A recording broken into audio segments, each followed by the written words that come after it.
Now to an issue is exclusive. This week, California State Senator Marie Alvarado-Gil switched parties. She's going from the Democratic majority to the Republican minority. With her move, there are now 31 Democrats in California State Senate and 9 Republicans. That means Democrats do retain their supermajority. Here's a look at her district. It includes the Sierra and Central Valley. For years, this district has mostly voted for Republicans, but supported Alvarado-Gil as a Democrat when she ran in 2022. Senator Marie Alvarado-Gil is here with us on The Issue Is for her first interview since making the switch. Thanks so much for being here. Of course, thanks for having me. So why switch from Democrat to Republican? Well, first and foremost, it was the right thing to do. I've been a Democrat my whole adult life. My first vote as an 18-year-old new voter was as a Democrat.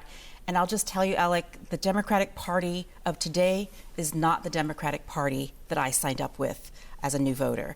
It has changed. The pendulum has swung so far to the left that it has disengaged from what true Californians value, our middle-class values, our families, our diversity in California. And frankly, I just could not support an ideology over the will of the people. So why did you become a Democrat in the first place? Yeah, well, I took a civics class, just like many of our seniors, and I was listening to my duty as a U.S. citizen to be able to vote and express my voice, and I was inspired. I was inspired by having an impact in my local community and statewide. So what was the moment where you decided, I can't do this anymore, I need to be a Republican? That's right. So, you know, this is not a decision that I took lightly. This is definitely something that I reflected on and I prayed on. And the reality is this: in California, we have seen the pendulum swing so far in the areas of crime, homelessness, and for so long in public education. So before coming into office, I was an educator in charter schools, and I selected that path because I knew that we were leaving too many kids behind here in California. We have succumbed to a public education system that it is okay where kids don't read and write by 3rd grade, that we have to actually have statewide goals. We have not made even a dent in public education to say that we can even be in the top 10 of the U.S. Now, for me, it really is about looking at where we are right now. The supermajority has the power in both the executive branch and the legislature. But what I'm missing is that will to change, that will to ensure that Californians across our state are taken care of. You know, there clearly are many of your constituents who voted for you as a Democrat. They're expecting you to serve out your term as a Democrat. What do you say to them? Well, you know, my constituents, first and foremost, were part of this decision that I made. I've been listening to them for the past 2 years, serving my district that is predominantly a Republican district. I've been serving as a representative of the values of our district and a representative of what means the most to our constituents, whether they're Democrats, Republicans, or no party preference. Now, for me, I came in as a beneficiary of the open primaries. So this was a seat that has not been held by a Democrat in over 30 years. And in the general, it was a Democrat on Democrat race. Now, I came in as a moderate. I've always held moderate values, and I've swung a little bit moderate right. So now, seeing how the inner workings of the majority party work in Sacramento, I have to step back and say, is this good not only for my constituents, but is this good for Californians? And my answer is no. What was the biggest surprise about the way it actually works inside that maybe you didn't think until you got there? Right. Well, you would think with a supermajority, there would be more ideas and more impact and more influence on the decisions that were being made. But the reality is there is a select few within that supermajority that makes those decisions. And we saw it play out with the Prop 47 initiative. You remember that, Alec? Yeah, so the Prop 47, of course, this effort on whether to reform it, Prop 47, which basically decriminalized a lot of different bills many years ago. That's right, including adding to the retail theft problem that we have here in California. So we have looked at this for years. We knew it was a problem. We knew it was an escalating problem. But you have to ask yourself, why does the supermajority take a position only in election years? Because if we know it's a problem and the supermajority has the ability to impact change, Why not do that for the good of Californians? So what we saw was an initiative of the district attorneys organizing with our sheriffs across California and saying, enough's enough, we're going to bring a ballot initiative forward and take it to the voters. And we know what the voters are saying is enough. Crime has increased in our communities. Homelessness has increased in our communities. And this is all under the Democratic supermajority. So we have to identify that there's a problem there. And that's Prop 36 is going to be on the ballot in November. You're supporting that, I'm guessing? Absolutely. Yeah. As a matter of fact, I was one of the first legislators, the first Democrat, to withdraw my name from a bill package that was accompanied by a poison pill, is what we call it, which is essentially eliminates the power to be able to implement some of these regulations. So essentially, we as legislators have that ability to implement laws, but this was actually poisoned by a very small few within the supermajority. And I said, absolutely not. I would not put my name on that, and I would not bring that to my constituents. You know, there's an argument that being in the majority gives you more leverage and more power, right, and that you actually cannot serve your constituents as effectively being in the minority. What do you say to that? So this is my belief, Alec, that we are elected to serve our district, whether we are Democrat, Republican, and no party preference. My district has all different party affiliations. Because I was a Democrat did not mean that I can only serve and represent Democrats. That is not what democracy is about. So I have taken the position of true representation. By moving from the Democratic Party to the Republican Party, I am sending a message. I am sending a message to every Democrat who is wondering what has happened to the Democratic Party of today. And do my values align with the Democratic platform of today? And if the answer is no, Alec, it takes courage to step away from what you have known, right? Mm-hmm. And so for me, this is a courageous step in the right direction as a true representative of California and the values that lead us here in California. This is Elex Michaelson on The Issue Is. We are talking with Senator Marie Alvarado-Gil.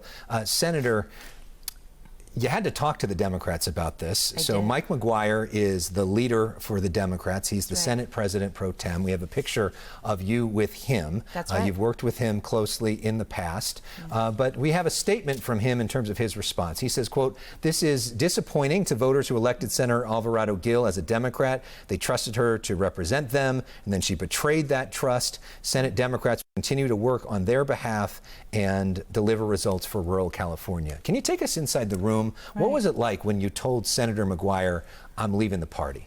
Right. So, you know, this for me is, it was a personal decision, and I took that personal decision to the pro tem as a courtesy to say, this is where I am, this is where my district is, and frankly, I need to step ahead in what people like me here in California, we're thinking this already. Mm-hmm. We know that the Democratic Party doesn't represent us. And for me, this is that courageous step to say, it is time to make this change. Now, Alec, this has never been done before, so we didn't have a precedent to be able to say this is the right way to do it. But what I did was follow my values, follow what I know was right for California. And whether that means that I would get pulled off committees, as you know, I'm chair of Human Services. More than likely come Monday, I will not have that position. There may be some other repercussions. We know that there is a punitive element to leaving the supermajority. But I'll tell you, I have a lot of respect for Senator McGuire, for Pro Tem McGuire, because he has led the party to his best of his abilities. And I've seen him over the decades that he has led, and understand that, you know, he may be disappointed, but the sense of betrayal, that's where I disagree. Was he angry? Was he surprised? What was the reaction from him? You know, it was a cordial conversation. This element of betrayal, you know, I want to speak a little bit to that, because in essence, there is a deep betrayal in the majority party. And I don't know if you knew this, Alec, but we have these great affinity caucuses. One is the Latino caucus that endorsed me to run for this position. But did you know that if you're a Republican or even an independent, you cannot serve as a leader or even be a member of that Latino caucus? And this has happened for years. We have tolerated this, that we have caucuses and committees that only represent the supermajority. Well, that's not all of Californians, and that's certainly not the values that we say everyone in California have. I'm sure it was a more pleasant conversation with Senator Brian Jones, who is the top Republican in the California Senate. We've got an image of you and him in the past working together because you're such a moderate. You've worked with both leaders in the past. Senator Jones put out a long statement on X. The end of it was this: for anyone else who might be tired of witnessing the supermajority run the state to the ground, we have a seat at the table for you too. What was that conversation like when you went in and talked to him? Yeah, I have a lot of respect for Senator Jones. You know, he did counsel me to make sure that this was the right decision for me. He knew it's the right decision for California. But, you know, again, this hasn't been done before. So for me, I'm very excited to join his caucus. We are the minority caucus, but there is a clear plan on fixing California, and there is that tenacity, that will to fix California. So we may not be the majority, but we definitely have the solutions that will take us into the areas of fixing California. Have any of your other Democratic colleagues thought to do something similar? Yeah. Well, you know, I'm not going to speak for them, but I'll tell you, there are Democrats that think the way that I do. Either moderate or center-leaning Democrats, and there may be some decisions that they need to make in terms of their own values and the direction that they see California going, because ultimately this is a position of public service, and this is about serving our constituents, serving California in a way that helps the future of California, not us personally, not the special interests, and Sacramento is overthrown by special interests now. And so I hope that my colleagues will take this as a sign, as a message that it is okay to step out of the status quo and do what's right for California, because as leaders, that is ultimately what we were elected to do. So you're not on the ballot this year. You're next up in 2026. Are you going to run for re-election as a Republican? I am going to stay a Republican until I am put in the ground. I am committed to this. You know, I talked to my husband about this last week, and he says, you know, I've never been married to a Republican. And so I said, and you're never going to be divorced from a Republican either. So, you know, we have some fun with it. But, you know, the reality of this, Alec, is this is a commitment. I am fully prepared to jump into that commitment.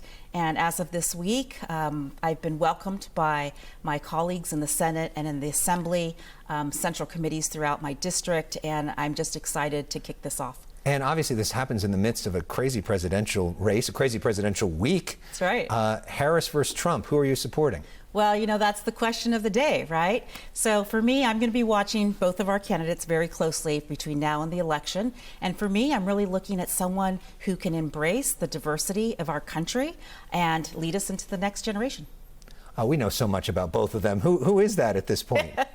Well, you got to see what I have on the ballot. I'll see you in November. We can have that conversation. We know who's on the ballot. It's going to be Harris versus Trump. We'll see which box I mark. But I'll be back to talk to you about that. Although we don't know we don't know maybe what will be on the ballot, because we thought it was going to be Biden versus Trump. Yeah, so I'll tell you, we don't know. Things change. To your point, things change. We thought you were a Democrat last week, so you never know. I guess that's true. All right, we're going to end with something fun. Here on the show, we play something called Personal Issues. All right. This is 30 seconds to get to know you, your cultural favorites. First thing that comes to mind. Here we go. What is your favorite TV show? TV show, Big Bang Theory. Favorite movie? Movie, The Godfather. Favorite musical artist?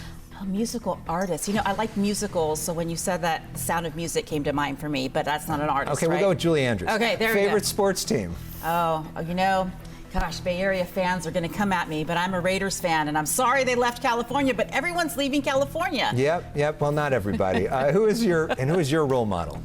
My role model is my grandmother. Why is that? My grandmother raised me. I was very young when I was separated from my parents, and she took me in, and she introduced me to community, to the church, and she also taught me what it meant to be a very strong entrepreneurial woman. And it is her that I dedicate my success in life. And, you know, I talk to her still now that she has passed, but she is definitely still part of me. What do you think she would think of you becoming a Republican? Oh, she would say, ay, mija, estoy muy orgullosa de ti. She would say, you know, my daughter, my hija, I'm very proud of you. All right, Senator, we'll leave it there. Thank you so much. Great talking with us. Thank you. We'll have a different view from the Democratic perspective when we come back. You're watching The Issue Is.